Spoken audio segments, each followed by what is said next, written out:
వందే మాత్రం. నేను మీ జర్నలిస్ట్ నవత. హిందువులు ఆఫ్ఘనిస్తాన్లో అంతరించిపోయారు, ఏమైనా చేశామా? హిందువులు పాకిస్తాన్లో అంతరించిపోయారు, ఏమైనా చేశామా? హిందువులు బంగ్లాదేశ్లో అంతరించిపోతున్నారు, ఏమైనా చేశామా? హిందువులు కాశ్మీర్లో అంతరించిపోయారు, ఏమైనా చేశామా? హిందువులు వెస్ట్ బెంగాల్లో భయపడుతూ బ్రతుకుతున్నారు, ఏమైనా చేశామా? చేస్తున్నామా? హిందువులు కేరళలో అంతరించిపోతున్నారు, ఏమైనా చేస్తున్నామా? ఇవాళ హిందువులు 13 రాష్ట్రాల్లో మైనారిటీలుగా ఉన్నారు అని చాలామంది అంటున్నారు, ఏమైనా చేస్తున్నామా? అలాగే మిగతా రాష్ట్రాల్లో కూడా మెల్లిమెల్లిగా హిందువులు మైనారిటీలో పడతారు, అయినా కూడా హిందువులు ఏమీ చెయ్యరు. అంతెందుకు, హైదరాబాద్ పాత బస్తీలో 70 ఏళ్లుగా ముస్లింలు ఎంపీగా గెలుస్తూ వస్తున్నారు. హిందువులు సంఘటితమై చేశారా? ఏమీ చేయలేవారు. ప్రతి ముస్లిం నియోజకవర్గంలో ముస్లింలే గెలుస్తూ వస్తున్నారు, హిందువులు ఏమైనా చేశారా? మరి హిందూ నియోజకవర్గాల్లో ఒక హిందువే గెలుస్తున్నాడా?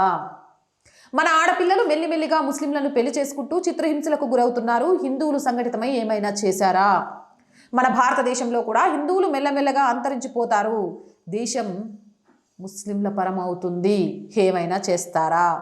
ఈ దేశం కూడా పాకిస్తాన్, బంగ్లాదేశ్, ఆఫ్ఘనిస్తాన్ లాగా మారబోతోంది, ఎప్పుడైనా ఆలోచించారా?